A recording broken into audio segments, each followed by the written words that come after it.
కూటమి ప్రభుత్వం 8 నెలల హనీమూన్ పూర్తి చేసుకుని పూర్తి బడ్జెట్ పెట్టారని విమర్శించారు వైసీపీ నేత పోతిన మహేష్.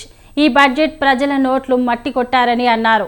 ఆకాశంలో ధృవ నక్షత్రం ఏ విధంగా కనిపించదో సూపర్ 6 కూడా కనపడదని సెటైర్లు వేశారు. సంపద సృష్టి కాదు, అప్పులు చేస్తామని చెప్పారని అన్నారు.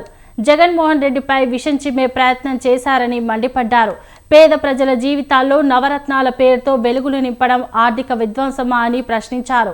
అభివృద్ధి ఎలా చేయాలో, సంక్షేమం ఏ విధంగా అమలు చేయాలో తెలియక చేతకాక జగన్పై విమర్శలు చేశారని ఫైర్ అయ్యారు పోతిన మహేష్. బడ్జెట్ ఎవరి కోసం? అసలు కనీసం నిన్న బడ్జెట్ ప్రవేశపెడితే ఆడబిడ్డ నిధి కింద ప్రతి మహిళకి నెలకి 1500 రూపాయలు చొప్పున 18,000, 50 ఏళ్లకి ఎస్సీ ఎస్టీ బీసీలకి పెన్షన్ చొప్పున ఏటా 48,000 రూపాయలు, నిరుద్యోగులకి నెలకి 3,000 రూపాయలు చొప్పున 36,000 రూపాయలు.